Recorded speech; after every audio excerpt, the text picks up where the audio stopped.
The teams we're fighting with around the playoff spots are Gambit and Rocket. And Rocket we actually 2-0 against in wins, so if we end even score with them, we will be above them, which is very convenient for us. And the same thing with Gambit. If we actually win against them, then it will be 2-0 against them too. And that is very good for our playoff chances, or at least getting 7th. So from 7th and up, if we win against Gambit, is actually very realistic. And welcome back. Loading up on stage for our final match of the day are Elements and Gambit Gaming. Well, the only one game apart in the standings, and with just 2 spots left in the summer playoffs, Elements are looking likely to pick up a spot if they can pick up wins. If they can pick up the wins, SK Gaming tomorrow as well. Yes, they lost earlier today, but obviously they want to make sure to keep Wolves behind them in the standings. Definitely the case. Let's start with Elements, who are on the left-hand side. The blue team today, they can equal Gambit's score in the standings with a victory. JWoww, Dexter, Frog, and Tabs, Nif, and their coach, Martin Munson, I believe it's pronounced. As we've said, they play Gambit, they play SK tomorrow. They have the potential to make it into playoffs if they can get 8 and 10, if they can win those games. And really the story's been about Dexter and Frog, and it's been them versus the world in most of the games. Dexter for the early game, and then Froggen taking over the game once we go late. He's honestly been performing really well, Froggen himself, in the mid lane. I think the Varus pick he's been getting lately is very important. It gives him more mid-game impact, which is what Elements needed. Otherwise, they rely on Dexter for the early pressure. And if these 2 guys can perform, Elements can look okay in the early game and then transition that into the late game. Because really Tabs and JWoww, like on these side lanes here, not been performing well enough, honestly. They really have not. But one thing that is seeing improvement for Elements is their draft, their pick and ban phase. At the beginning of the split, we criticized them heavily for their late game scaling, for their limited wave clear, for their lack of mid-game pressure. And that is getting better and better. They seem to be putting together champions that can do multiple things. Yeah, again, for me, it goes back to the likes of the Varus pick for Frog, and it offers wave clear. It gives him mid-game impact. It gives poke, which is something Elements have played okay with, except for the game against Fnatic, where they honestly had this great comp, or they at least had the possibility to play a fantastic siege comp, but they were honestly too passive. They lost a few dragons in the early game they could have contested, and that was a problem for them. In the end, Fnatic ran with it against Copenhagen Wolves as well. They were in control, but it took a long time, and it's been a problem for Elements. They are not proactive enough on the map. They wait for you to make a move, and then they react. But if you play these poke compositions that spike in the mid game, you have to be able to then group up, start landing the poke, start sieging towers. If you just sit back and wait, you just allowed your team to take map control and outscale you. Well, there's a reason Elements are 6 and 10. It took a long time for them to realize that. Their opponents today on the red side will be Gambit Gaming. Now, of course, they do have a substitute, Kabashard, Diamond, Betsy, Gosu, and their coach, Shawns. In the 80 carry role, replacing Forgiven for this week will be Moops, former mid laner for Super Hot Crew. And he will be filling in pretty big shoes today. Yeah, former mid laner for Super Hot Crew. He's been playing support a lot in solo queue, and now he has to step in as the AD carry. Obviously, a super tough situation for them. If you want to know more about the Forgiven situation, go to LoL Esports, the competitive ruling. You can read it there. Gambit, though, as a team, they gotta try and make the best out of Kabashard and Betsy. Honestly, Kabashard last week played the Gangplank, Smite and TP top lane. That's not gonna work. You need something that can snowball from the early game. Gangplank, he takes 30 minutes to farm. I mean, but he got 30 minutes. He got to 30 minutes and then already lost the game. They gave her like 3 towers in the mid lane. I guess he was aiming to maybe find a new AP top laner so you can open up, because Betsy likes to play Jace a lot in the mid lane, but too slow scaling for competitive play. You just get punished too hard. Okay, so let's not focus on the GP. Talk a little bit more about Diamond Prox and about Kabashard, because despite the substitution, Gambit were a team that won when Cabo got ahead. Yeah. Very rarely was it directly Forgiven's fault. It is because of picks, because of meta, because of yada, yada, yada. But as it stands, a lot of it rests on this man's shoulders. Almost everything. And they're going to have to do that again. Gambit are still very close to playoffs. Their current record of 7 wins, 9 losses. If they pick up a win today and they push Elements down, that's one less threat to worry about. And Rocket obviously lost today as well. Which as the Giants as well. Giants as well. So the teams around Gambit have lost. Obviously, that's also benefiting Elements, who's trying to catch up to these teams here. So this game is just super important for playoffs, and also for us to see how can Gambit play now without obviously Forgiven as the AD carry, because going to pick and ban phase, if you are on the side of Elements, you will expect them to try and get a carry for Capushot. And maybe you can try and ban it out. We know his Fizz has been fantastic in that top lane. Yeah. Aim for that one if you are Elements, and then just try and play around him with Dexter and JWoww to maybe try and shut him down. So, what decision will these teams make? We'll talk more about the playoff prospects as we get into game. But one thing I want to highlight with regards to the AD carry matchup is Tabs, statistically, has been one of the worst at CSing all split long. Traditionally down 9 CS at 10 minutes and 15 at 20. We'll see if Moops will be able to get a little bit of freedom in that lane. The Fizz is removed from Capushot, as you mentioned, as is Nidalee from Diamond, Yeah. TF and Rise from Elements. And this Nidalee is such a key ban because Diamond is very good at getting this pressure towards the top lane for Capushot, and Nidalee is one of the greatest early junglers at applying that pressure here. Her dual potential is insane with the Rune Glaive buffs, so it's a very smart and needed ban for Elements. The first two bans are straight towards what was going to be a 2v2 in top lane between Capo Diamond and, of course, JWoww and Dexter. Rek'Sai is still open if he wants that one on the side of Elements here to shut down some of that early pressure, but also Rumble is there, which has been such a key pick in this meta. Whenever he's not banned, we often see him taking first rotation. And of course, with a different AD carry, maybe Moops plays Kalista. Forgiven didn't, and it wasn't something we saw out of him. Moops, of course, is playing support at the moment in solo queue as his main. I'm led to believe he also plays Annie mid. It's irrelevant to say now, but it is a fact. And of course, with that Sivir locked in for Tabs, the team utility is there. So even if Tabs falls behind in lane, he will bring power to team fights in mid-game later.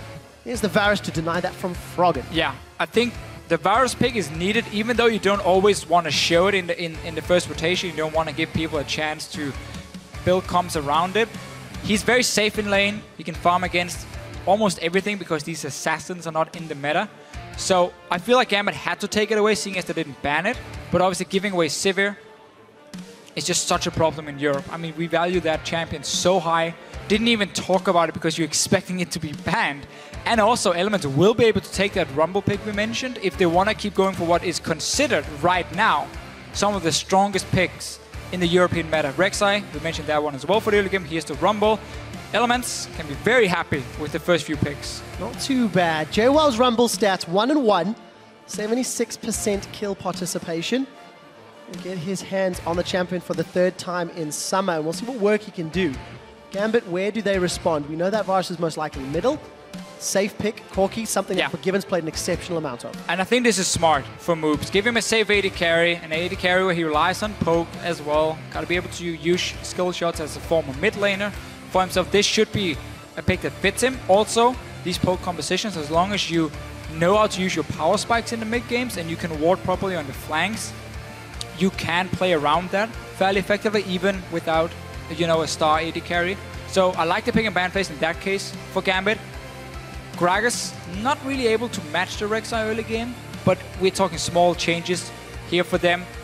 Overall, both teams getting very strong compositions. So a lot of very powerful meta picks, as you mentioned, Officio. And for Gambit, despite a different player, putting a champion that fulfills the same role. We'll see what carry Cabochard decides to lock in once Elements have rounded out their team composition. What are we anticipating from Cabo? His most played is Hecarim. He's played Shen quite a lot recently as well.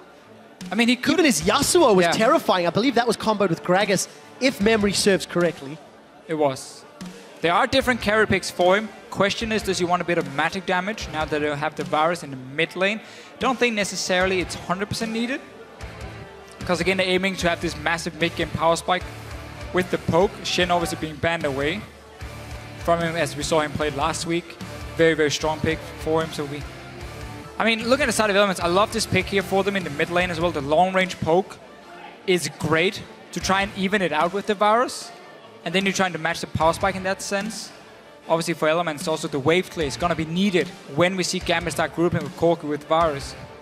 And overall, I mean, great composition from Elements. And this is, of course, a champion that Froggen has played before. Only one game. It was a very convincing victory. He ended up going 5-1-6. No. I'm not believing it. Yeah. That looks a little better. So it is a magic damage top laner. And it is something that Cabochard has also run before in the past. If memory serves, in Spring Split, there was a highlight reel of how well he was playing on this cannon. And Riv lost his mind when we saw it in NA LCS last week too. It has been a strong pick for Cabochard in the past, and it adds some of the magic damage for Gambit. It gives him... Oh, now you're going to tell me why you don't like it. A fairly strong... No. Because the thing is, Kennen's problem was I knew it. No. Kennen's problem before was that like Janna was here and we've been like, oh, you're gonna ult my team? No, I'm just gonna ult you and shoot you away, and you did nothing in the team fight. Elements doesn't have any hard disengage on their side. They can try and run away with the Sivir ulti. That's about it when it comes to disengaging from a Kennen who's gonna TP in, so I quite like it in that case. Also because it will give a fairly strong, at least a level 6 for Gambit if they want to try and 2v2 top lane and snowball him. Also, Rylai's great item at the moment. Leandry's been buffed, so you can go haunting guys into sorcerer boots, get the early magic penetration, then get the Leandry's later. I think there's a lot of things to like about Kennen in the current meta. As long as Janna is not being picked, I think it's fine. I totally misread that. I really thought the disappointed Deficio was about to start dishing out the damage for Kennen, but he did not. Instead, a lot of praise, assuming Cabo can get to the backline. Hashtag EL win or hashtag GMB win. Will Gambit with a substitute keep their playoff hopes alive, or will Elements put the first brick in the foundations of building their playoff dreams? This is the first European Kennen of the split. There's none other than Cabochard. Well, of course, Cabochard has been playing, or trying to play as many carries as possible in the top lane for himself. We're gonna have this fun mid-game though, where Froggen is standing on one side, trying to spit a Gambit, just like shoot over a Gambit and land a poke. Then on the other side you have Moops and you have Betsy trying to do exactly the same. So there's gonna be quite a poke war being built up. Great wave clear from both mid laners. And then it's more about how can teams set up the fights. Elements, if they want to be the one to engage, you have the Sivir ulti, you have the Rumble ulti as well. But it's going to be fairly difficult for you to reach the backline of Gambit. Where Gambit side, you can have Flash Body Slam, you can have the Alistar engage, and then follow up with the Kennen. Kennen's obviously not the main engage, always follow. So I feel like Gambit in that case has a bit more options of starting the fight. But then Elements can kite super effectively. You have the slows from the Rumble, from Froggen in the mid lane, tap speeding them up. So going to be a lot of back and forth in this game. And it's extended poke wars is what you're telling me? Yeah, it can also just snowball those super heavily. Like when some comps kind of have the same goal in how they want to play out, at least in terms of poke. If one team starts falling behind and they just cannot return damage, that's it. So Deficio, the last time these teams played was an eternity ago. It was week 1. Elements showed up and really showed up big. This was, of course, before Sean's had even joined the roster for Gambit.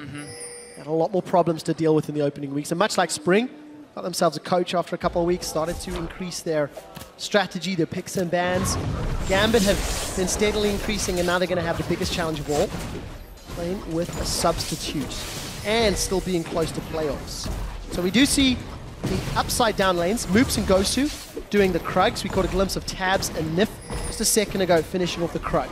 Really like the swap here from Elements to counter and get that 2v2 in the top lane. You have double range with their Thresh. Sivir does well into Corki as well. We've seen that matchup time and time again, blocking that damage with the spell shield. They gave full XP to Nif though, so he's level 2 already. Betsy, he has no flash. No, he's in so much trouble. Death Sentence connects, Ignite is down, Betsy's going down. Kill credit to Nif. So, I was sitting earlier today, looking at, China, Korea. We see very, very little Varus in the mid lane for them. He's a champion, obviously, that lacks a lot of mobility. And one of the reasons is supports in China and Korea, they roam a lot more. They gank the early game, or they gank the mid lane a lot more, trying to shut down this Varus pick. Before we even get to talk about it, Nif gets level 2 from the Grump, walks straight in, ganks Betsy, and takes gets himself the first blood. That's how you try and shut down the Varus in the mid lane. You can do it to save the Froggen though. We'll find out whether or not anybody does. Gosu's presently defending Moops. Substitution AD carry in the mid lane. We also caught, while Betsy was being ganked, his Ghost had already been used. I did not actually see when, or why, or how, but that is on cooldown. And teleports used from both JY and Cabochard to get themselves to that bottom lane. Nif does not follow up with a second Death Sentence. Dexter does have a pushing wave to punish if he so desires. Dexter's a jungler that's had such a great impact in the first 15 minutes. constantly finding ways to help his team out. High skill participation in the early game for junglers. It also helps, seeing as your team can never get any kills on their own. So whenever he does show up and get a kill, you get high numbers. But he's been great, honestly, for Elements in terms of early game. JWoww. He's going to ward. I see you, but... You're caught between a mountain, a fat man, and a Yordle. JWoww's going to flash over the fat man and get himself out. So JWoww escapes. Problem for him, Flash is down. Diamond can always return, and you should never be surprised that Diamond is ganking that lane. Goes to Pepper, though, getting hooked in. All right, we did talk about it. Dexter had the option. He's going to get headbutted away. Gosu's just saying, come on, man, I'm trying to farm. Lantern clicked. Defensive Flash. So, Flash is traded. JWoww for Element's side versus top lane Gosu. Funny with both junglers. Almost all split long. Dexter put a lot of focus on ganking for his bottom lane. That's his first gank right here. Diamond is always camping for Copper Shot. His first gank as well, so predictable pathing in that case. But they do manage to force flashes in both lanes. Should hurt JWoww a little bit more in the bottom lane, especially because whenever he's trying to trade with the cannon who's ranged, he has to use Flame Spitter and start pushing the wave, which means he's gonna overextend, and Diamond should just return down to this lane. He saw the ward being placed. You just time it being, okay, he placed the ward here, I know it's a trinket ward, I know when it's gonna run out.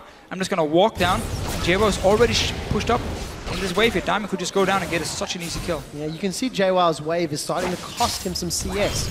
16 to 35 on the side of Cabashard. And it's at this point that Nif has decided, hey buddy, I'm going to come try help you out. I'm going to bring Dexter as well. So Lantern gank is a possibility if Diamond were to show, but Diamond is not on this bottom half of the map. So I know that Elements are trying to save JWoww, allow him to farm by sending backup, but AD carry-wise, you want the Cork to solo farm, not the Sivir. Wave is pushing back down, so they're reading the minion wave, saying Coppershot is going to overextend. Hooked in. Cabashard is overextending. There is still a flash available. Flame Spitter is out. There comes Dexter. Dexter tunnels forward. He gets the knockup. The Flame Spitter and the Furious Bite get the kill for Elements. So instead of Diamond returning to the bottom lane, Elements said, okay, now the wave is pushing back towards JWoww. Just play passive. We're going to set up an easy gank. Taps on the Civic and just try and farm in the top lane as well. Goes to Paper, not level 6 to set up an easy dive. So Elements, good little response to saying we're losing in that one-on-one. What can we do to help JWoww at this point?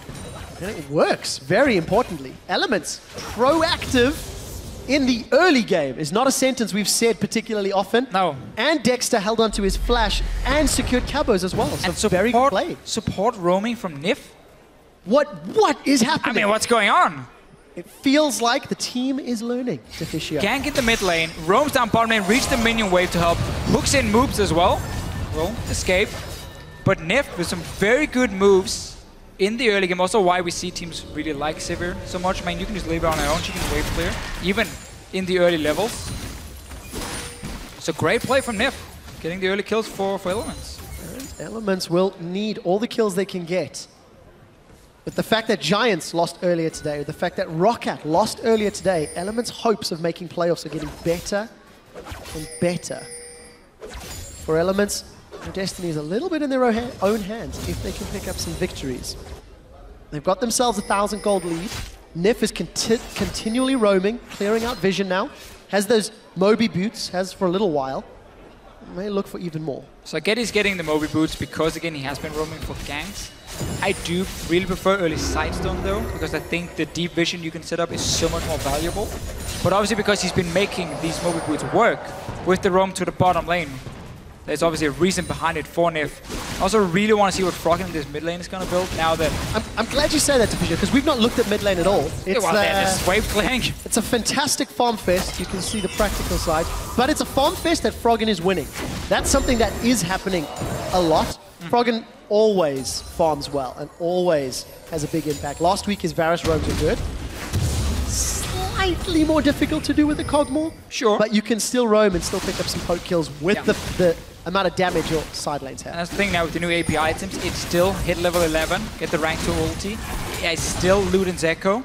The 10% movement speed is very, very important for you when it comes to continuing landing this ulti here. Moving around, obviously the early spike you get from it. And then I just wonder if we're going to see the Leandry's Rylai's build for him, because you don't really need death cap. You don't have that insane AP scalings and the Leandry's death cap together, so the Leandry's and Rylai's, when you proc that double damage from the passive of Leandry's with the slow, it's just insane amount of poke. And when you play poke, people have to remember it's not necessarily about the kills, it's about poking someone down, forcing him back into base, and then you can then start taking objectives. You don't really need to kill people necessarily.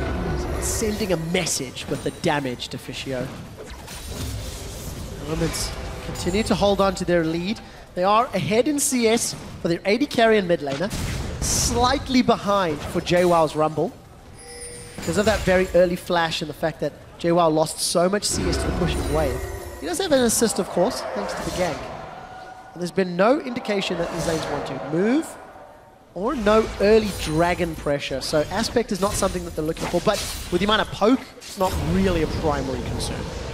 Not at the moment, since both teams are happy saying we're gonna wait for our poke champions here to reach the power spikes, but Diamond had opportunities to go back to the bottom lane. I know I keep talking about it, but like they forced that early flash. We know Rumble is gonna push the lane if he wants to trade from Copper Shot, and it's not been a lane he's returned to before now.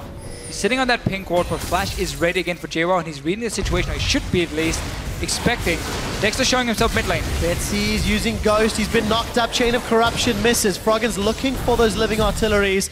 Prey Seeker connects, but Betsy gets out alive.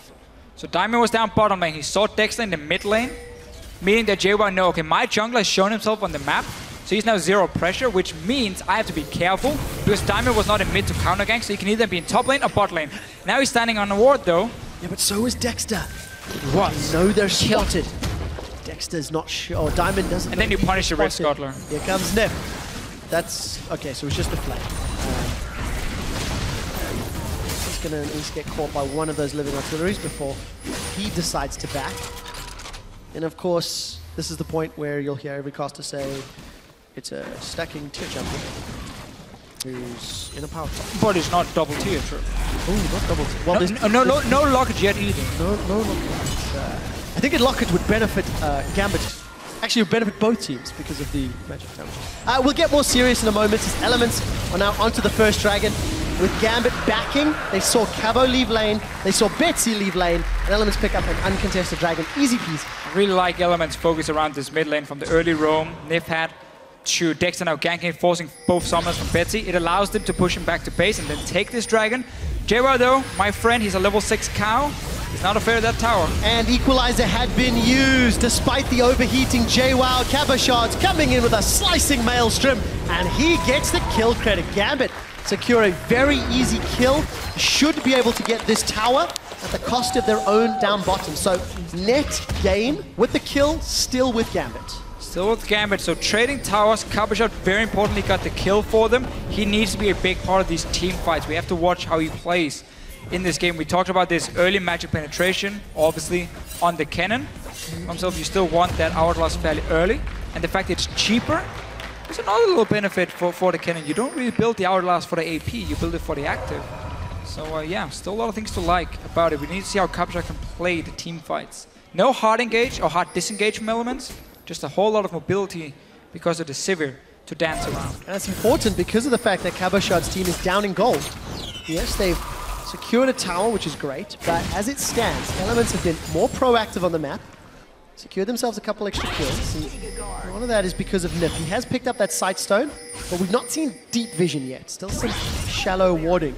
Nif and Tabs making their way up top, and JWoww's the first one there as well. And the deep vision is going to be the next move for Elements. You have Rek'Sai in the jungle, you have pressure in the mid lane, and now you support without roaming as a Thresh. You have Lantern to save someone.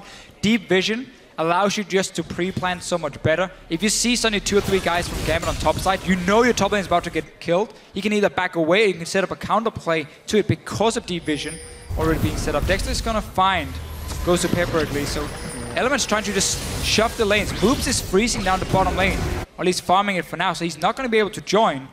Very easy move. Look at the respect from Elements. They backed away despite the minions. Respecting the engage potential from Gragas and Cannon, as well as the fact that Betsy had gone missing, so no tower secured. Key move from Betsy, just moving out the lane. There's no vision, so Elements had to respect the fact he could be on his way to top lane. Froggen was back in base himself. So a bit of a missed timing for Elements. You mid laner recalls when you set up a 4-man push top lane. That should never happen. You need to time it so your mid lane is putting pressure mid, and then you make that 4-man push because the AD carry was freezing in the bottom side for Gambit. And Officio, a little bit of wards placed all the way up to the red buff. It's not necessarily mega deep, but it's, I think, good enough if you want to push that top tower. And despite the fact that Froggen's back didn't necessarily coincide with the dive top, it did allow Froggen to pick up a first item, Rylai's. No Luden's Echo then, so he's not going to be as impactful in terms of damage. But obviously Rylai's allows you to disengage more effective and land that first ulti, follow with the next and the next and the next. 40% slow, it is painful to play against. And Froggen, nobody's going to stop him from farming here because Gambit is losing the side lanes at the moment. Deep vision has been established, so they can spot it.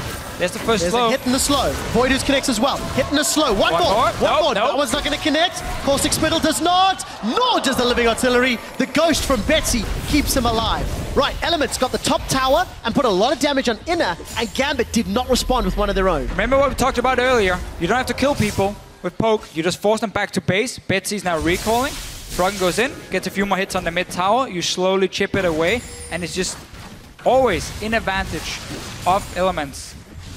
Gets at least a minion damage on this time and denies Betsy even more farm. Yeah, that advantage is growing to 2,000. Dexter, I think, stole that Raptor with a Prey Seeker. You can see the animation flying, but it's Officio, pretty big CS advantage for Froggen. He's now backed and picked up those Sorcerer Shoes as well. So going to add some penetration to those Living Artillery. Gambit, they've grouped themselves mid, and it'll be on tabs to wave clear as best he can. Brave clear though from Elements. Froggen is on his way back. Look at this Sivir. Wave is gone. Gambit not able to set up anything, and now Elements just need to swap it around. Put JWoww back on that top lane to catch the big wave with his teleport. Have Nif and Dexter together. Walk into the bot side jungle of Gambit, set up these wards while you have Froggen already pushing the wave with obviously the bot lane already being built up. That gives you vision of every lane.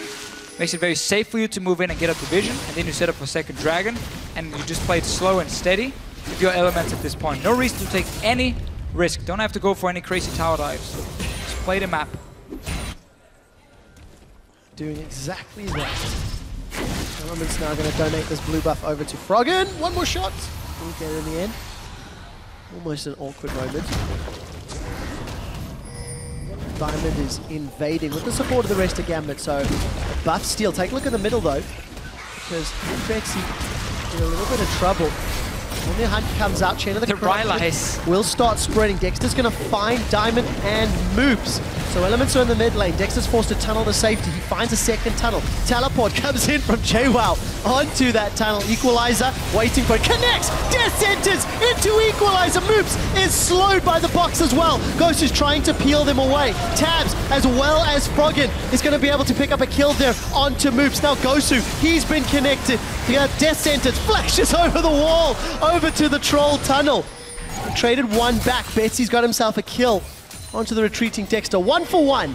Gambit get out. Looked very risky for Gambit at first. I quite like this setup. They knew Elements were going to take the blue buff, so they invaded and stole a red buff, placed a few wards to try and counter what the play Elements were about to make, see if they could create a pick. But Betsy just keeps taking so much damage. He's no flash. One's dodged. He used it before, by the way. We didn't see it because Froggen just kept landing. His ulti is onto him. Ladies and gentlemen, we are going to be playing a mini-game. Once Froggen starts soloing people one-on-one with those Living Artilleries, we will be playing counter. But tower secured for Elements. So there's that poke and the damage you keep talking about, Officio. Force Betsy away, secure the objective, get the numbers advantage for the next one. Elements got the first dragon. Doesn't look like they're going to start this yet. Looking for the crab. Oh, with Cabashard recalling in the bottom lane. This should be super easy for Elements. 100% safe. Gambit tried to set up a counterplay to the grouping around this dragon from Elements. They didn't manage to create, they got one kill for it, traded 1 for 1 in the bot lane tower, so it was something. Still not able to contest the dragon. Elements 2-0 on that one, so they can't stop playing towards the fight. I want to see Froggen get that Leandris now, seeing as he's getting the early Rylai's. You just see how annoying it is. Betsy can never charge up his own poke and try and trade it, because he's just taking so many ultis to the face, and once you get hit by one, you know the second one is going to connect as well with the slow, and he's just dancing around all the time. Here's the mid-game group though from Gambit. Diamond's looking for Froggen. Actually, Gambit decides to back away. They saw JWoww coming from the river. Equalizer is out. Gosu starts getting burned down by that Leandries that he's picked up. Betsy going to connect with the Chain of Corruption. That's going to spread elements up. They picked up a kill onto Froggen, but the Captain Surprise will do a little more. Now JWoww's forced to run away. Cabashot takes a chunk from Tabs, and that's 2 members of Elements down at the cost of only Gosu Pepper. Gambit now looking for another tower. Elements chase towards Gosu Pepper, had very few wards. If you look here at the side of the mid lane near the river, there was no ward to spot the flank. Gambit came in with Diamond Procs and Copper Shot. They got to the back line, one-shot Froggen. That's how Gambit wants to try and reach them every time. Poor warding from Elements, and then you cannot overextend like that. Because the only way you're going to die is if the flank happens from Gambit. You're going to have this insane poke machine in Froggen. And with the fact that Gambit secured that mid-outer turret and got themselves the kills, the gold is now even. Elements getting a little undone for being a little over-eager in that particular team fight. Big items have been picked up in the last few minutes. Cabo's got his hands on Giant's Belt, so most likely going to go towards Leandrews, Rylai's. JWoww, of course, picked himself up Blasting Wand. Needlessly large for Froggen, so everybody's getting more powerful. Betsy with Lost Whisper and Brutalizer. That is a lot of armor penetration, considering there's very limited armor on the side of Elements. Those piercing arrows are going to hurt. Yeah, if he gets to sit with moves and starts landing that poke, problem is, again, Froggen is constantly returning damage, and he's going to slow you down, and he's probably going to out-DPS you when it comes to just landing ulti after ulti after ulti with the low cooldown for Froggen, and then the great wave clear from Elements. So once again for Gambit, it's so much about pushing in lanes, and then try and sneak Diamond and Cabo Shot around Elements and get these flanks in here. Get down Froggen. Again, you mentioned it. There's no hard disengage for Elements. There's no Janet to be like, boo, Cabo Shot, you're gone. No. He's gonna get in there. Is that a Janet sound effect? That is boom. That's how it sounds, man. I'd love to hear that on a monsoon. Boo! Oh, you Knock heard it. everyone away. If we ever change Janna, you'll be the first one? I will be the one to voice her. And I'll be like, boom! I think that is probably the worst idea you've ever had. I think it's a great idea. I can hear chuckles in the audience. Because they know how smart it would be. And they would play Janna because of it. Yeah. Woo! I like it. Everyone's getting on board with this idea. So guys, we did see Froggen's back. He's got himself that Seraph's, Archangels rather. It's 100 mana away from Seraph's Embrace. Man, why do we have a Janna in this game? Yeah, it's so disappointing. You get everyone hyped up. But in the game, we've seen buffs secured. Elements have got the crab up top. We've seen Gambit pushing out the waves down bottom. And the vision around Baron is being contested. Both Gambit and Elements starting that little jiggle and dance. Yeah, if you can't push on the towers, start playing around the objectives in the river instead. So obviously, when you have these poke comps as well, you never want to be in a situation where you have to face check in towards the Baron because you just get collapsed on and you die so fast with these squishy targets. Yeah, but you can't face check with poke because you're going to throw living true. artilleries and piercing arrows. There's a lot of tools. So, in my opinion, whenever you see poke v poke, I find it slow. I remember having a discussion with Shox about 2 weeks ago. She quite enjoys poke. I just find it frustrating because it feels like the team that gets out of position by making a mistake then loses to the poke. Because it's very difficult to force an advantage. Yeah, the problem is if you take that one hit to the face and you get poked down, so you have to suddenly be careful and you like have to start backing away. You can't really return it. Then it very quickly can snowball in one way. But again, with Froggen being the only poke, but enough on the side of Elements, it's up to him to be the big carry in the late game. He gets even better scaling. Seraph has been changed, buffed a little bit here in terms of the damage, obviously late game. Tapped right now is on a solo mission to split push, and right now Gambit is not responding before now. Tower secured. With a recall. Sloppy play. They're still not recalling, and Element's going to be able to get back. So Cabashot is going to make it to clear the minion wave out while that's ongoing. JWoww is shoving out the bottom lane. And there is some of that poke connecting onto Dexter. And we have this situation where Gambit is like, okay, we wait for teleport, so we can set up a potential flank. We wait for Elements maybe to overextend. Elements is saying, you know what guys, we got 2 dragons to 0. We got Froggen scaling. We don't really need to do a whole lot. We can just wait for third dragon, and wait for number 4, wait for number 5. Again, there's no Janna in the game. Righteous Glory picked up by Nif. The engage power is there. Locket tier fully stacked for Froggen. How far is Betsy? He is 120 mana away. Stop slacking, Betsy. Come on, we're going to race. Gotta auto-attack the minions, man. Deficio, we've said nothing for the last 4 minutes because Elements and Gambit are just clearing waves, Dragon is up in a few seconds' time. All right. And it's 2-0 in favor of Elements, but Gambit at position. And when nothing happens, you start putting all your anger towards the poor wards. Or if you're Froggen, you do it against Betsy, because Betsy is always getting hit by the first one, then the second one. But yeah, when you have these situations where nothing really goes on, it's a fight for vision. It's not very exciting, because you get clear wards, then you place your another ward, and then you wait for teleport against Froggen. Slicing Maelstrom, he's going to connect with Froggen. So does the but the Lantern, Nif is going huge this game. The box is down, that's going to slow Gosu. Froggen is still alive. Nif does not connect with the death sentence, but the living artillery does. Tabs has come running in with on the hunt, while Dexter secured the dragon. So Elements get the objective. So Elements got the dragon, and because Nif had already moved back to save Froggen, he gets something. 3 dragons to 0. Not a Janna, it's a Thresh, but it's fine. It works. And now, Gambit is like, they only poked down one guy, so they can't really go for the Baron, and we can just reset the whole map again. Because now Teleport was used and Dragon was taken, so Elements once again have no reason to do anything. And Gambit... Except they have teleport advantage. They do. So the potential to push and make a play is slightly with Elements. I think we've seen enough of Elements this split. You know, they're going to say, oh, we can go for 5 dragons. Okay, that's the safe play. That's what we're aiming for. Let Froggen do all the work and then wait for another dragon to respawn.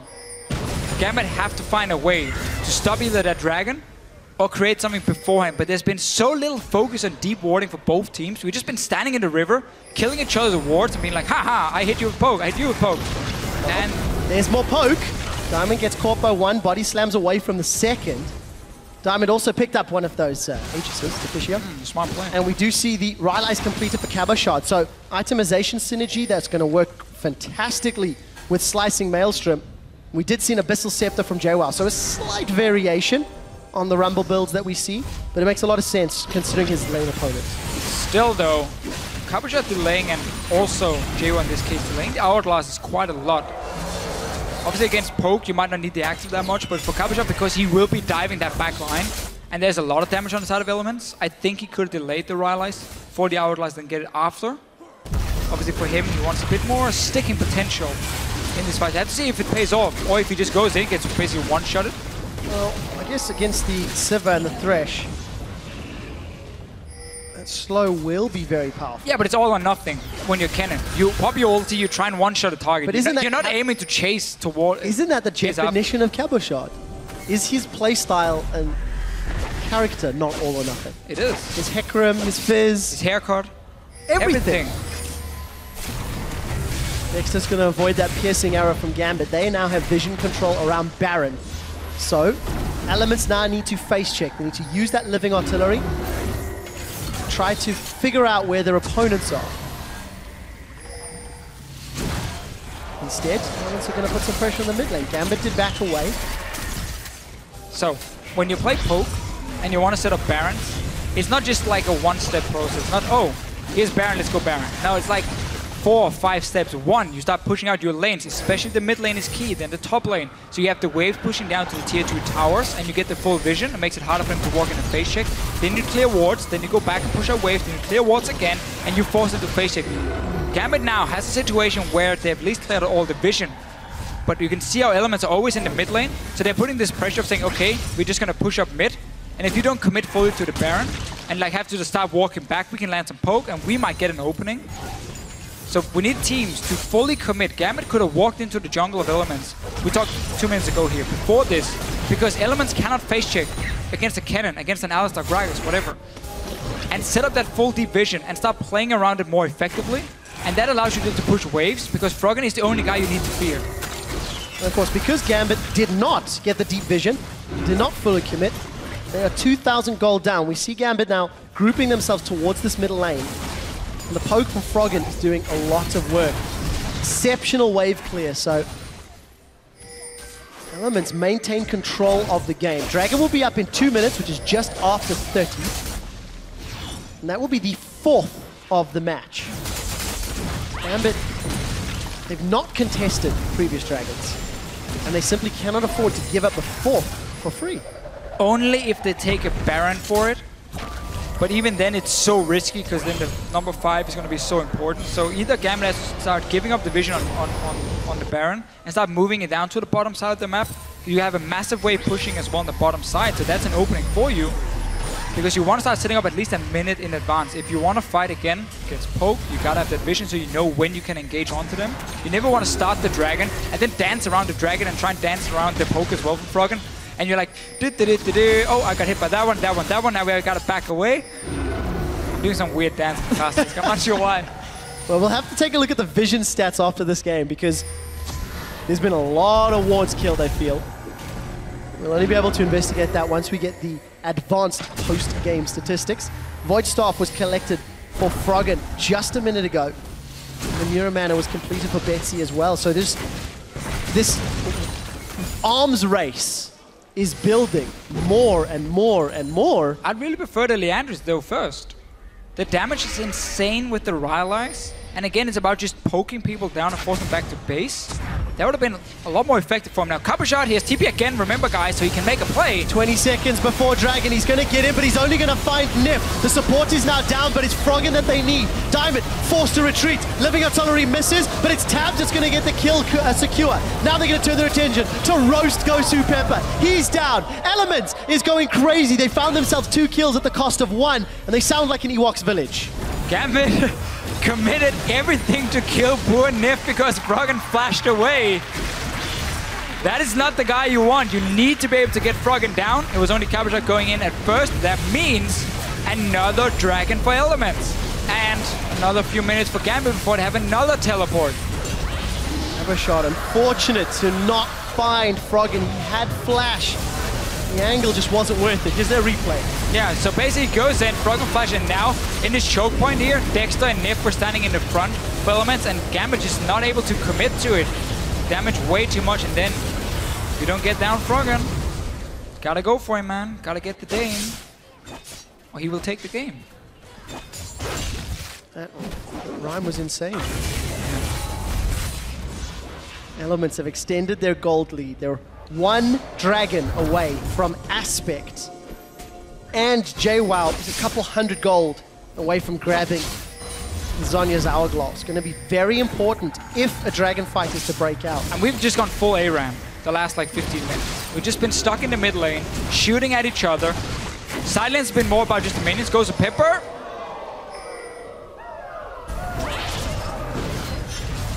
You're misusing my sound. Manages to get away. I think we're going to have to repurpose it for a Cogmore ultimate. Elements do not have control of the Scuttle Crab, but of course Froggen did get that flash from Gosu Pepper, so slightly less engage or disengage from the big cow. Gambit are just falling further and further behind. It's small losses, very small, but it is still in favor of Elements. Yeah. We need Talisman or Righteous Glory on the side of Gambit to, again, enable engages without teleport from Cabershot. You need to find ways to get onto that back line of Elements. They have not done a good enough job. So we can wait for 5 dragons. I told you, by the way, Elements are happy saying, oh, we got a few dragons to 0. Let's just wait for another one and another one. It's the I told you so from Deficio. It's a strategy, man. Well, it works out. The additional true damage for the Living Artilleries, plus double the movement speed, plus double the wave clear. I mean, why not? Elements are slightly out of, actually very out of position. Gambit put themselves a gentle love tap, grab the tower, and Moops will be able to dodge the to stay alive. But tower secured.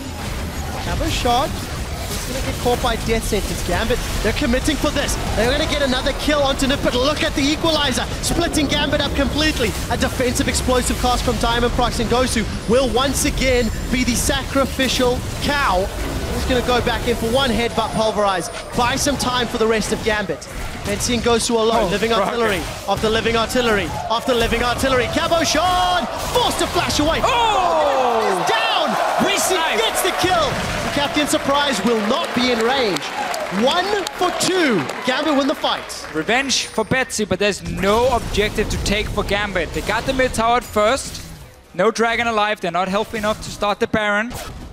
So we're just going to return back to another 5 versus 5. And we saw how hard it is to take down Frog. And this guy is just going crazy.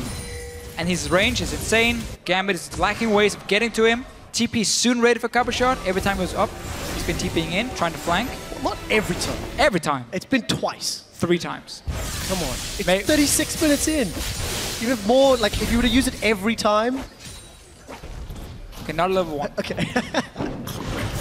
The problem for Cabochon, I feel that his positioning's not been fantastic when using it. He managed to catch Froggen but not kill him once. And then the 2 other times it's been to catch out Nip. You have to commit your flash with him. Yeah. Problem was he had to use it because he had to survive the poke from Froggen beforehand. So that's going to be heavily in favor of Elements. If you cannot follow him, so you're going to see like Froggen should change to Distortion, by the way. In this case, just to have less cooldown because it's all about catching him over and over.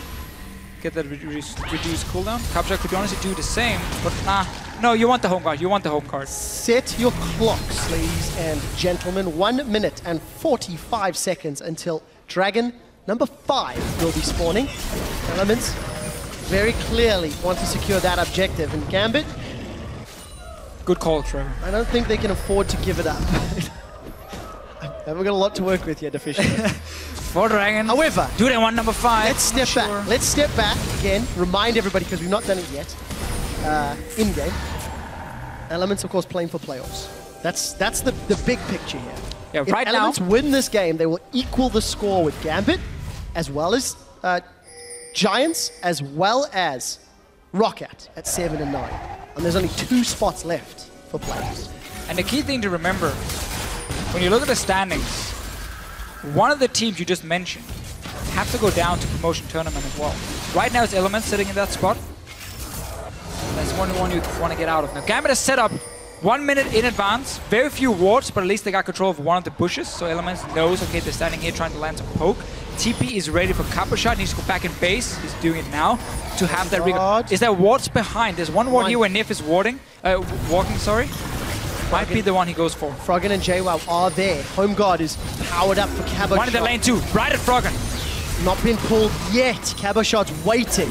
25 seconds until Dragon is up. The gold has been evened out. Gambit have done a good job of farming, and they got themselves a tower since the last time this fight has happened. Look at those wards. Look at those wards. Cabo could start channeling.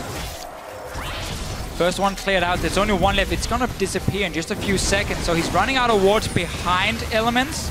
And that is a massive problem. Gambit, and look at the side lanes. Gambit, very few pink wards as well. So they're not really denying that much vision away from Elements. Engage coming. So Equalizer's down. Betsy's in trouble. Chain of Corruption. Froggen! Diamond has flashed in. Dexter's jumped in as well. Cabochon's gonna get the slicing maelstrom. Froggen is down. Nif follows as well. That electrical surge is doing work. Cabochon will lose his life for this engage. He's still alive. Cabochon survives. 2 members of Elements are down, but they might be too low to get the Dragon. Such a big mistake from Elements. You're not the one looking to try and chase Gambit. Froggen was standing in the front. Instantly get punished for it. Gambit get the TP in from the side. This time Cabochon didn't even need the flash to hit multiple members. They get the Dragon, so all the work Elements put into 4 dragons so far. The call that was made 25 minutes ago, boys, 5 dragons, that's the goal. Don't do anything, 5 dragons. It's now gone. Or at least for 6 minutes. Delayed. Look at this here from Elements. They think because it's in a choke point, they can use the Rumble ulti and it's going to be a great setup. But look at Froggen in the front. Gambit, they know he's the guy. He's the main damage dealer. And then the TP coming from Cabochon. You don't need a flash now. 3 guys, 4 guys, even if you count in taps. And Gambit wins the fight. They get the perfect opening. Stop the dragons. Now they gotta go back to baiting around this Baron here, but they need deep vision. They need to sell for... sell your potions. With 38 minutes in, what is 150 HP going to do? That potion saved Cabochon's life, I think. think it was the heal for... It was both. From Let's agree on that. I bet you didn't even have a potion. I'm going to go back and check. Yeah, he had a ward. Good guy, Cabo shot. Damn it. Point is, you need pink wards. Because you need elements to face check. And if you're just trading vision, you're never going to get them to face check because they can see you starting that Baron. 4 sweepers though on the side of Gambit. That first dragon secured for Gambit. So vital because now it's actually worth something. 6% at 40 minutes into the game. Gonna help them out. Ghostu's also picked up a banner of command. This could help because Gambit's side lanes have actually been pretty good. Whenever these objectives begin to be contested, there's almost always Gambit minions pushing towards Element's base. And one of those banner-empowered siege minions could do a lot of work. So you just push down the mid lane. You have taps as well in the top wave. The top lane taking that, and you just start the Baron instantly. But Elements are nearby. They're just gonna walk in. That's a flash forward. Cabo shot's found 3. Explosive Cask is gonna split Elements up. Dexter's gonna be the first victim here. No, he's not. He's tunneled away. Betsy a little late to the party, and the poke of Living Artillery is coming out. Diamond will be going down. It's Tabs that kills Diamond procs. And all of a sudden, Gambit are now in trouble. Oh! Living Artillery. Oh, Living Artillery. JWoww gets the kill. Deficio, I think you're wrong. The crowd has spoken, and the pew pew sound effect is for a Living Artillery. If you think that's definitely the case, tweet at LOL Esports at home. And there we go. Living Artillery. Following suit, Betsy forced away. Baron will be secured by Elements. After Gambit started the play, started the fight, but lose the objective. But that's the thing. Elements had full vision around it. So walking in, they could see Gambit started. They saw the engage coming in, managed to disengage away at first, and then start landing the poke from Froggen. And just a very simple response. Look at the amount of blue wards around. It doesn't look like it was just Gambit setting up for the Baron, if you consider the fact that there is, what, 10 wards on the side of Elements already. A lot of vision allows them to turn around the plate and then get the objective. So now, again, Elements are in the lead. Froggen, why do you hate Leandris? It's such a good item. Why do you hate it? You'll have to ask him in the post-game. If we manage to get that chance. For Elements, with their 4,000 gold lead, they're playing aggressive on the side of the map with no vision. Dexter's going in, he's going to smite that away from Diamond. And Lantern out to safety from Nif. So Elements now putting their attention onto the bottom half of the map where there is an inner turret to take down. And you start setting up with that dragon coming in 2 or 3 minutes. Worst case, if you're Elements, but you now have the ability to start sieging, it becomes a lot more difficult for these poke compositions to clear the waves when you got the Baron buff.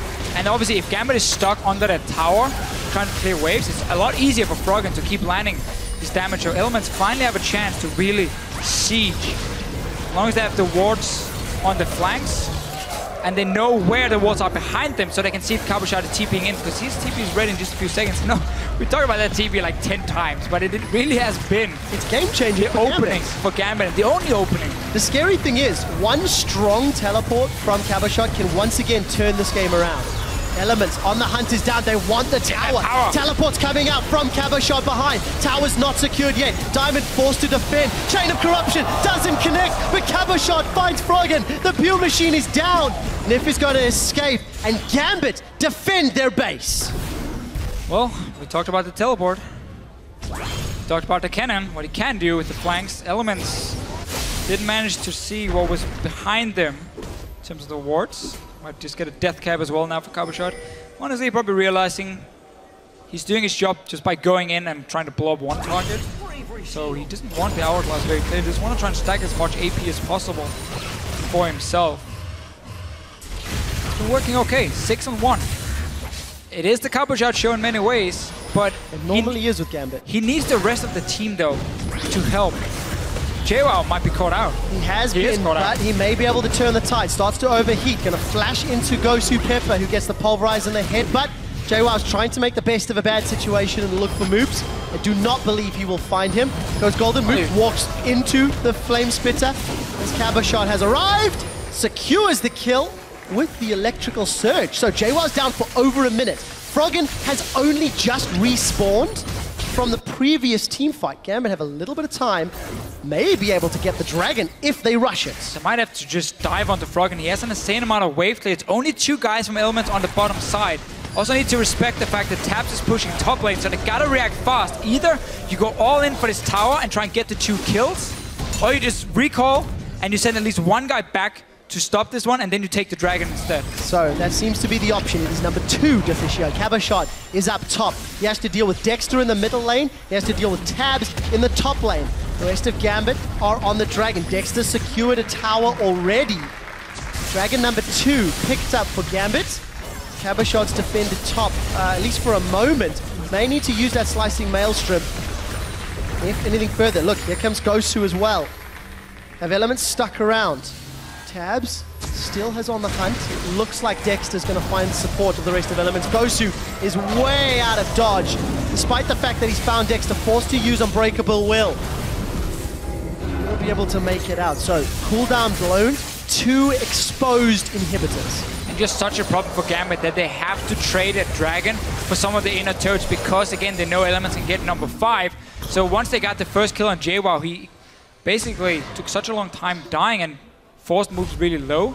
Gambit should honestly just have instantly said, okay, we just take that dragon and go back to base. They started trying to push, realized they couldn't against Froggen, and then they were stuck in this bad situation where there was no real great call to make.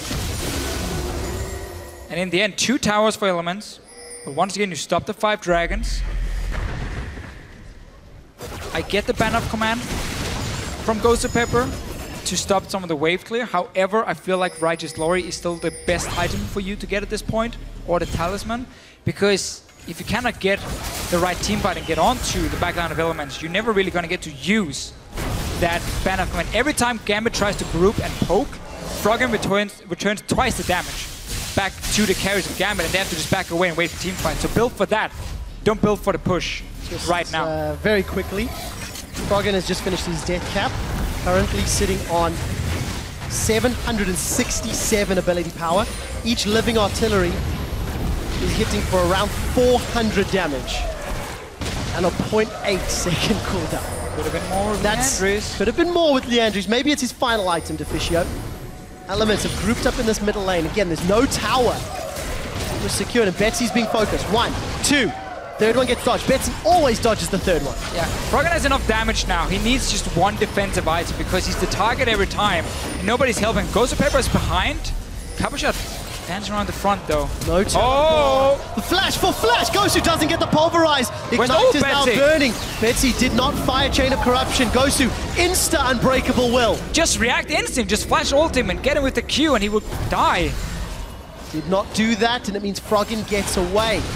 Dexter and Elements will secure the blue buff. That was picked up by Froggen. Baron is up in 35 seconds. Inhibitors still standing. And the poke war continues. Man, Betsy could have pulled the trigger there. Froggen has used everything. He was caught out of position. Baron is respawning, guys. No team has been able to really set up proper vision around it and then get a perfect Baron. Taking down something we heard in the feature earlier today. Teams are talking about how you need to deny all the vision first and then you can start taking the Baron. Never risk the 50-50 smite. Deficio. Tell me, Drew. Being chunked down. Again. See? Third one misses. Fourth one misses. Fifth one misses. Sixth one misses. I love this crowd. You guys are awesome.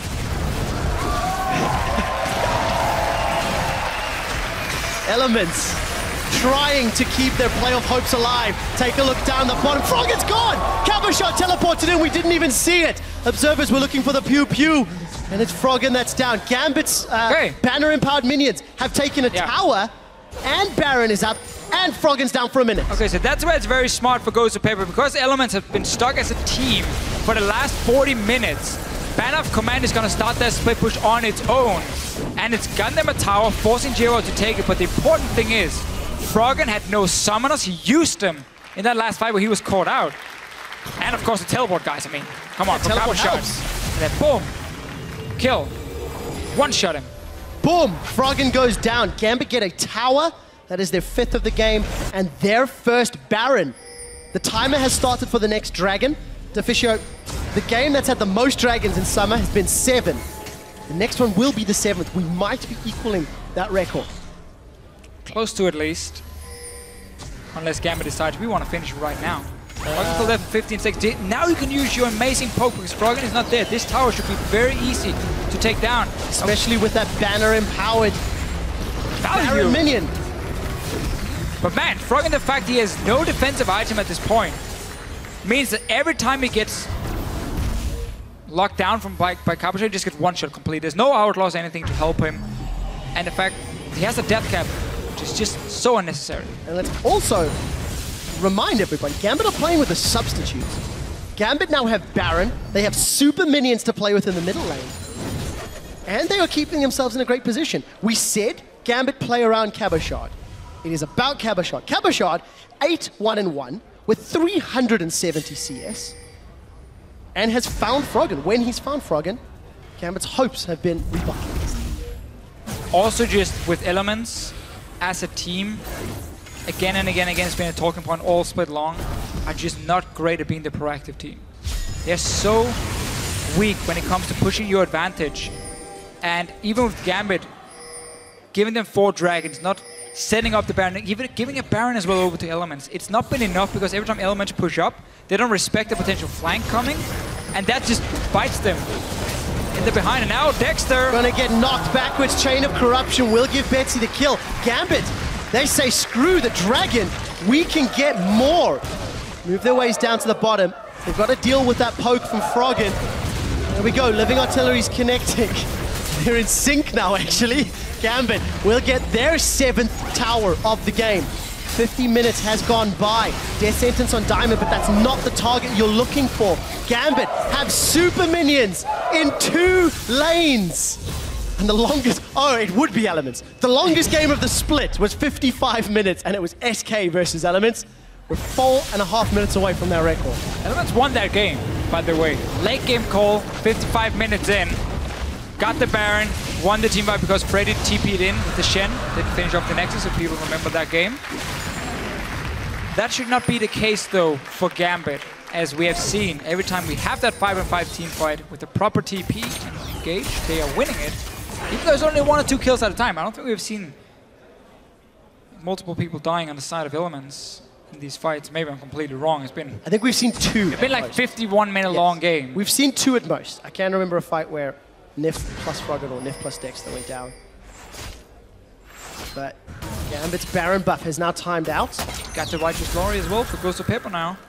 So wanted that a little while ago, but better late than never. And I believe Void Staff picked up for Cabochard. So no Hourglass up top, no Leandries in the mid for Froggen.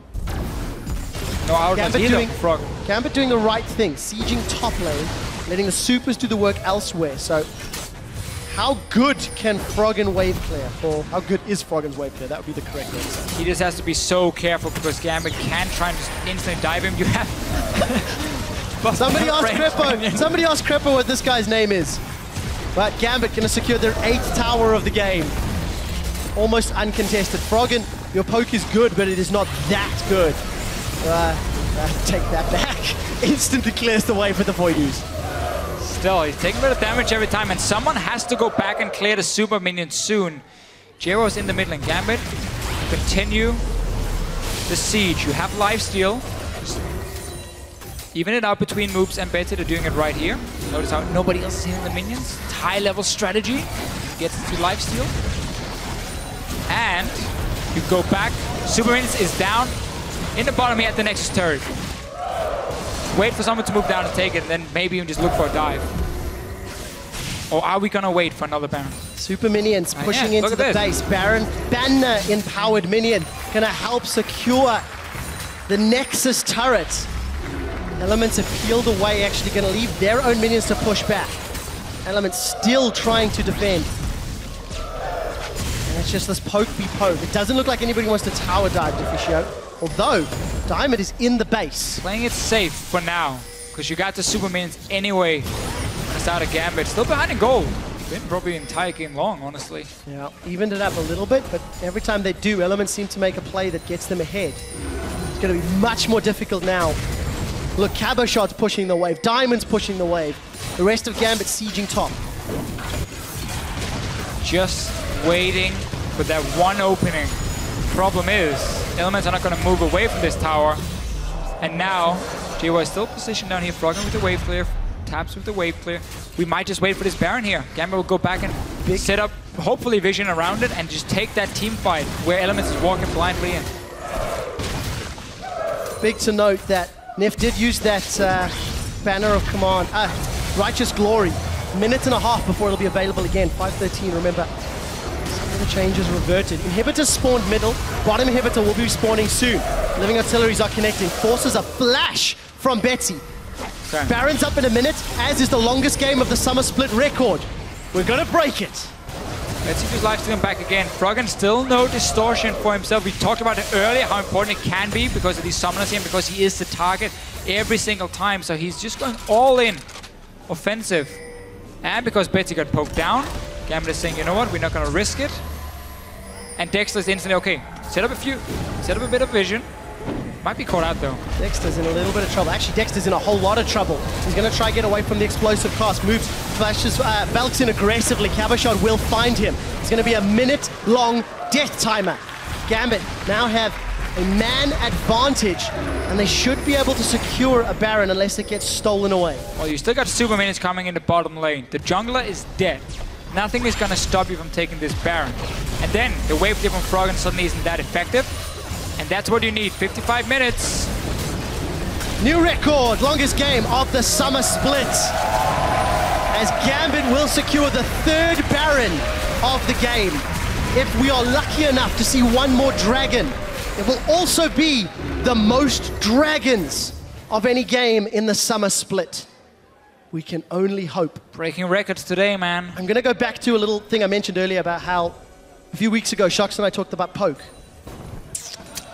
This is why I find poke interesting. Because properly played poke is not the most exciting. Well, it's not hard engage. It's not, but at the same time, properly played poke can push that advantage you get in the mid game very often and snowball it, and we don't go 55 minutes. Even though it's poke versus poke, I get what you're saying. Gambit are so close to reclaiming the gold lead. It'll be a long time since they've had that. Inhibitor secured in the middle lane. It's been long enough that Dexter has respawned. The problem for Elements, waves seem to be pushing away from them, for Gambit rather, in the top and bottom lane. So Gambit will be happy to get Baron, plus an inhibitor, and they want the record. They are going for Dragon number 8. Get it. Moves the substitute alone. Even building more of my Mortis here, you know? Wasn't it a Corki that also built more of my Mortis last time we saw it? We'll have to verify that. No, we saw the split, I think. We did. We'll double check that in a minute. Against heavy AP poke. 80 minutes, the dream. As Dragon number 8 is secured. The next one is Aspect. Elements get 4 dragons on the bounce. Only for Gambit to say, no, no, no, no, no, no. We can play that game too. And they secure 4 of their own. Again, Elements made that call an hour ago. We're gonna go 5 dragons. When they lost number 5, they're like, okay, what's next? And nobody really seemed to have a plan there from Elements, and Gambit been able to get all the dragons, been able to win some of the fights. Deficio, high five.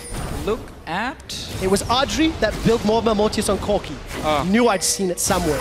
Go Super is looking for something. Teleport! Cabochon found tabs and JWoww. Electrical Surge is up. Cabochon also bought an Hourglass. Diamond! You threw the explosive cask too early! Betsy's found a kill on Froggen before Nif takes him down. That's a double kill for Nif. Death sentence is sprung wide. Moops, you are gonna get called into question now. 3 versus 4, but the poke machines are down. Elements are looking for an inhibitor, but will they go for more? They didn't get Froggen this time around. It was Taps that Cabochon managed to deal all his damage to, and that is not the guy you wanted to take down early. Froggen did die in the very end, but Elements dealt enough damage. They're backing away though. You 4 members right here versus 3. I guess you have no minions, but look at this big wave coming. Just grab that wave. Deficio. And get back in towards that Nexus. You're 4 guys versus 3. 80 minutes, the dream. Dexter, jungler on jungler. He manages to smite Diamond and then run away. Gonna grab that minion wave up top. 4 versus 3 for another 20 seconds.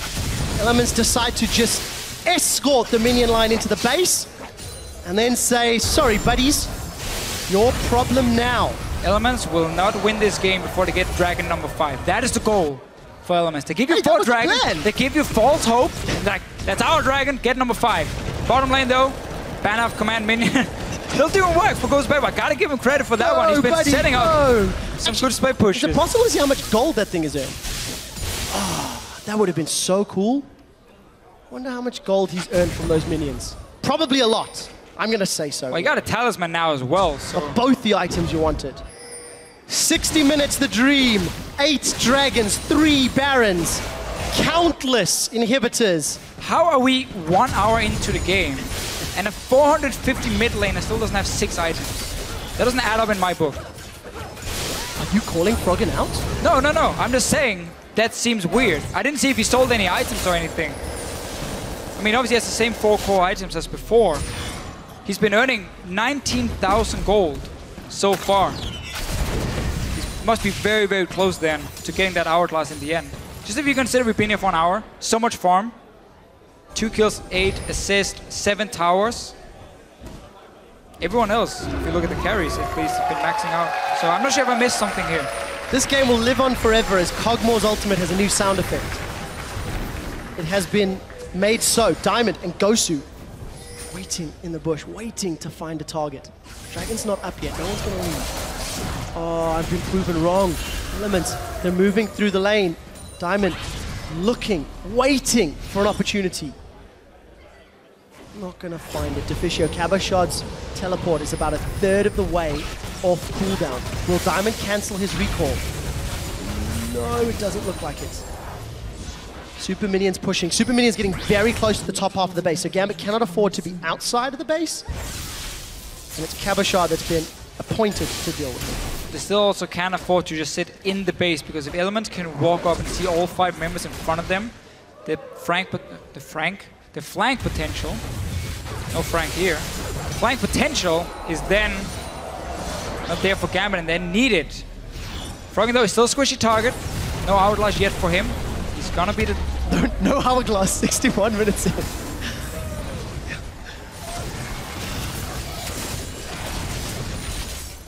Deficio, Elements are pushing the bottom lane. We're gonna have that big 5-on-5 team fight, but first... But first? Have you heard about Baron? I do. What is the word of Baron? Word of Baron is we need... How many of this game? This will be the 4th. 4? No, this will be the 4th. Okay, and someone needs to get 5 dragon as well, by the way. We're not stopping before someone has 5 dragon. That's how it is. The best thing that would happen would be a team to get 5 dragons and Baron, then lose the game on a bad team fight. Again, this is like back, you know, in school when you were young. And if a long time for me. I'm sure, fair enough. If there were unfair teams, you know, it was in one team's advantage, they got a great start, but then you had to even it out because all the kids had to be happy. So with the 4 dragons first for Elements, they said, you know what, Gambit gets 4 as well, but now it gets serious. Shoot the rocket in, shoot the rocket in. Death Sentence connect, Diamond's down! Diamond's down!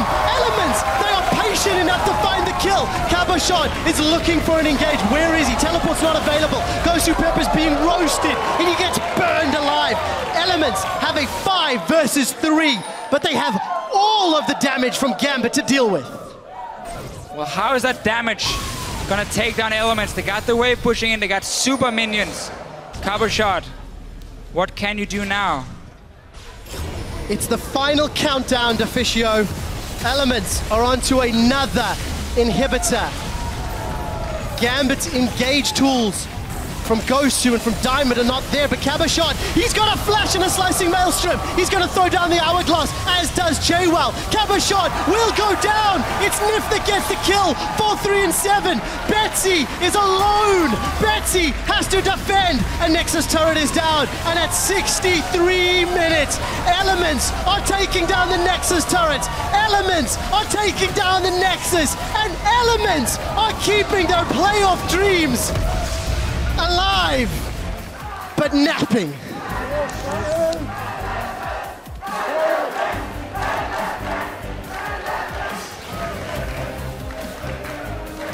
Nobody got 5 dragons. We waited so long and nobody got 5 dragons. Elements very happy with the win. I sincerely hope PTL does a mic check on those sound effects, guys, because these guys are going to have no idea what you were doing. For 45 minutes, they thought a bunch of Ewoks invaded the studio. And you could see the distraught faces on Gambit. Gambit and Elements now share the same score. 7 wins, 9 losses. 7 and 10, sorry, 7 and 10. 7 and 10, of course, Elements. Playing SK tomorrow, Gambit facing H2K. We lost today to Origin. But, I mean, almost, what a simple game almost. We were waiting for the same thing every time. Oh, it's Dragon spawning? Okay, now we can get a fight. Oh, it's TP ready for Copper Shot? Okay, now we can get a fight. Over and over and over. And in the end, the trap from Elements. The trap card was played. Gambit fell prey.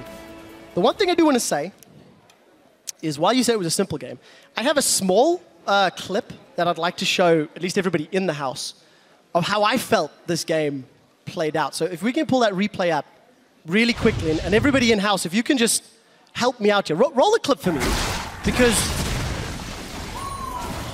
Okay.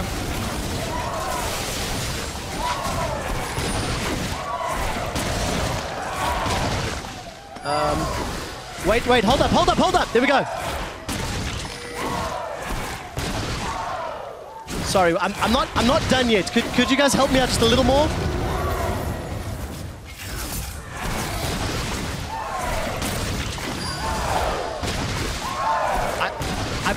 I promise I'm gonna end it now.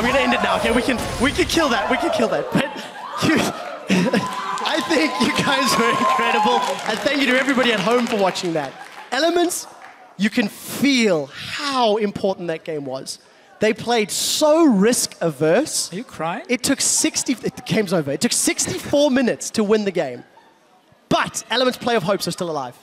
And that's the important thing. Yes. I mean, you go back and you look at this game here, if you are Element and you're being like, oh, we made some very clear mistakes here and there, but we won the game. That's the important thing right now. Yes. Once you get to playoff, however, obviously you got to be able to fix some of these problems you have the next few weeks before playoff would start, if you manage to make it in. But this is the first step. We've all been waiting 9 weeks for some of those problems to get fixed. We're going to head over to Pulse to ask NIF about how they plan to do that. Thank you very much, Trevor. I'm joined here by NIF to talk about that victory. Now, that was a very, very, very, very long game. You guys had 4 dragons, and then Gambit had 4 dragons after those 4 dragons. How did you lose the lead, and then how did you get it again at the very end? Well, I think how we got the lead is just I roamed a lot this game, so we got a lot of pickoffs. So that kept us in the game at the early game, but then we made some mistakes in the mid game where we got flanked by Ken. And I think that was just the big story of the game, that we got flanked every 5 minutes. The TP was up, he just TP'd on our back, and we weren't able to deny that, and that made them come back. Well, you've had an extremely bumpy split, a lot of roster changes as well. You coming back into the team. The last time you played a super long game, you also won it against SK. Is that the way you're going to win games from here on out? I hope not. I hope that the game's going to be a bit cleaner. We're still doing a lot of mistakes. Obviously, there's improvement, as you can see. But I would really wish to not play like the old CLGSU. Okay, so now you're tied up with Rocket, Gambit, and Giants.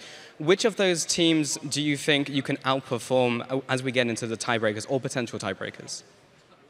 I think we can win against all teams. I think only like the top 4 is maybe equal or probably stronger. But I think all against other teams, I think we have really good chances right now. And tomorrow we play against SK as well. And when we win, then I think we make it to playoffs. Well, best of luck, Nif. Thank you for taking the time to talk to me. We're going to throw it over to the LCS to close out the day. Pew! Thank you so much, Pulse. Hey, buddy, it's all right. We're back. Hey. The game's over. All right. Yeah. Oh, by the way, I want to pick in on what Nif just said. When we win versus SK tomorrow, we'll probably be in playoffs. I don't know how to react to that after that game. I don't know how to react to anything after that game. It was quite peculiar. This is the first time I've seen poke against poke, and I'm like, we're in for a long one, and then we see 4 dragons to none. And I'm so happy, because this game will eventually end. And I was wrong, yet again. And it was yeah, a bit of a throw fest back and forth. But eventually, Elements played to their strengths, which is the ultimate late game, and they won. Yeah, I was so sure that Elements was going to win that after they had 4 Drakes and the Kog'Maw and of course the lead. Like, I just felt it's impossible to lose. And then Coward Shard just takes on the carry pants and like kills Froggen 4 times with the TP, and it's like, wow, Kennen has TP. I wonder what is he going to do, you know? And he just TP'd every time and killed Froggen, and then I was so sure Gambit would win, and then Elements won. Yeah, in terms of like actual analysis for this game, what actually disappointed me in Elements is the lack of flexibility.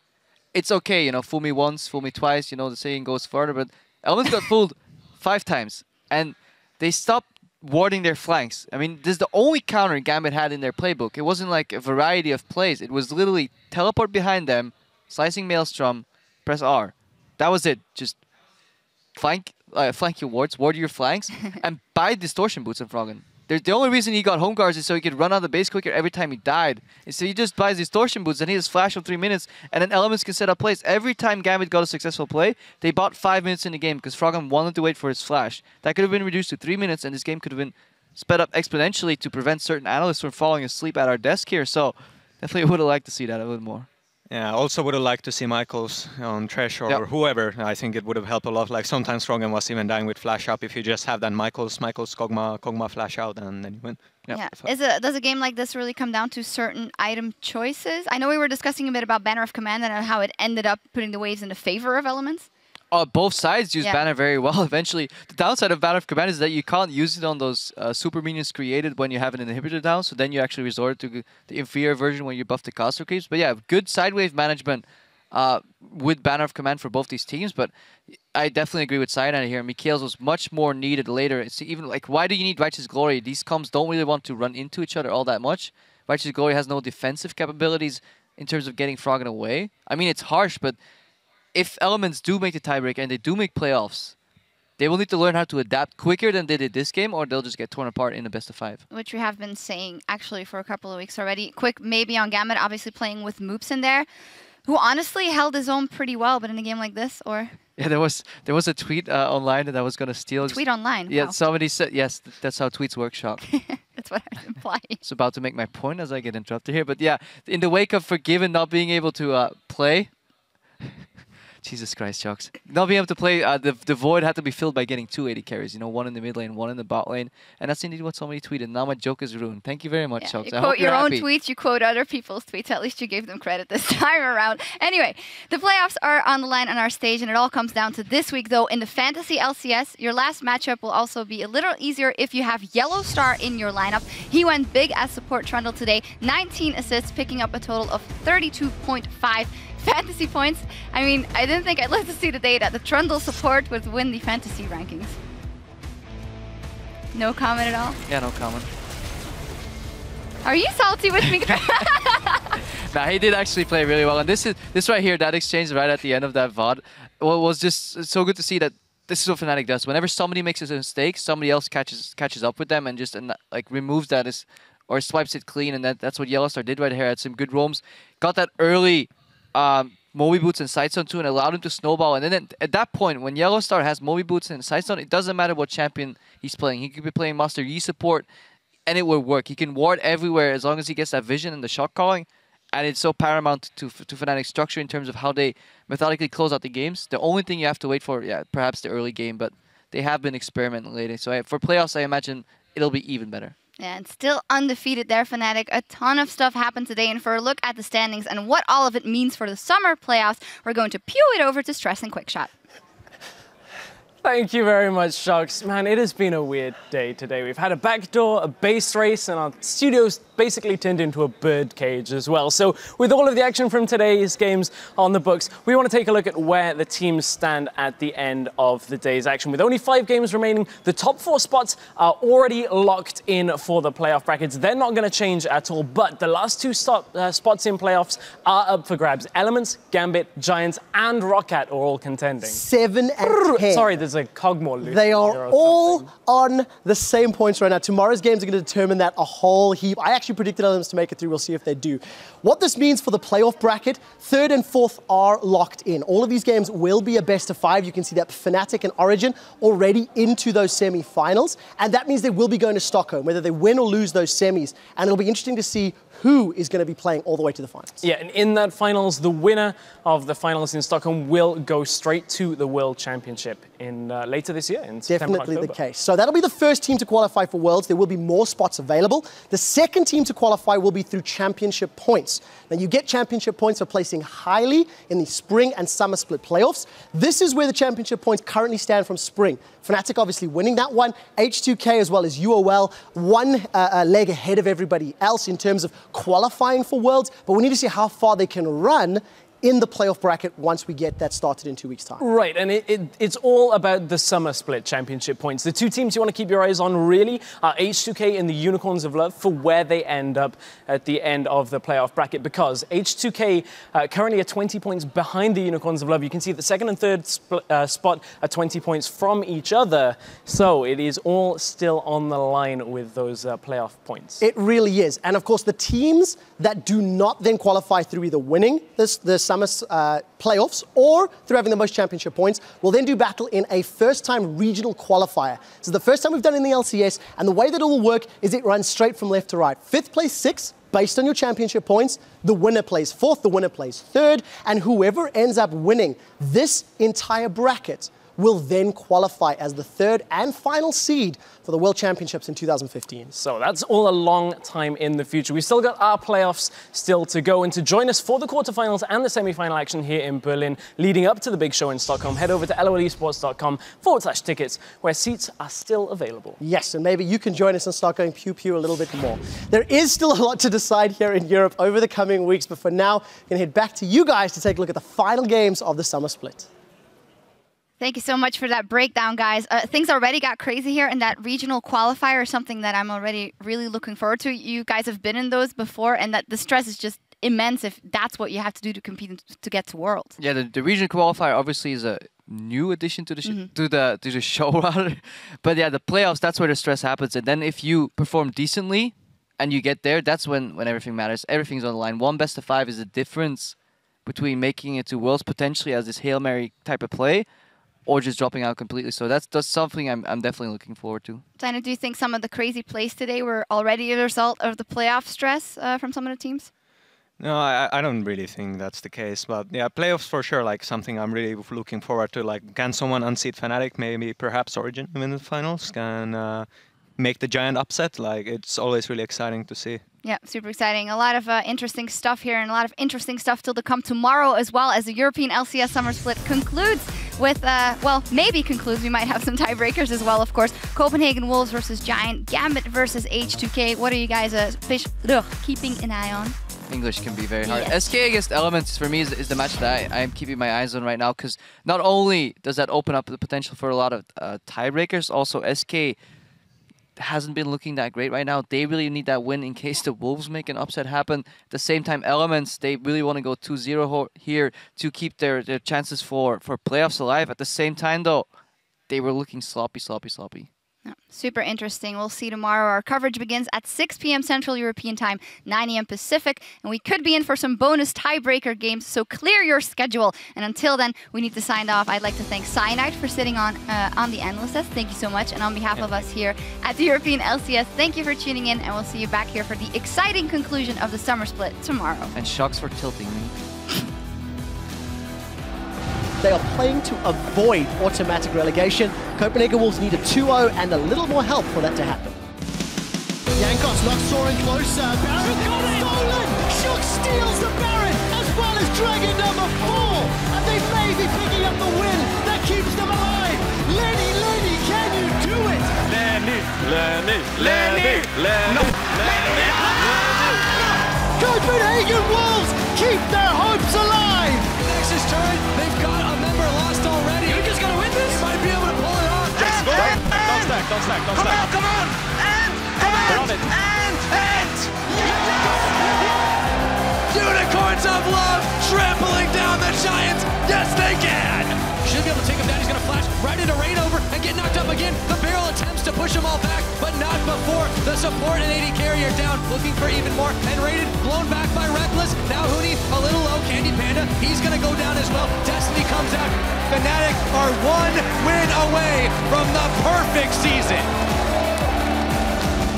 Fizz behind us. Good job. Yeah. Again. Fizz. Kalista. Good job. Nice. Yes! Origin book their tickets to Stockholm. It's gonna connect with Froggen. So does but the Lantern. Nip is going huge this game. Betsy's found a kill on Froggen before Nip takes him down. That's a double kill for Nip. Elements are keeping their playoff dreams alive.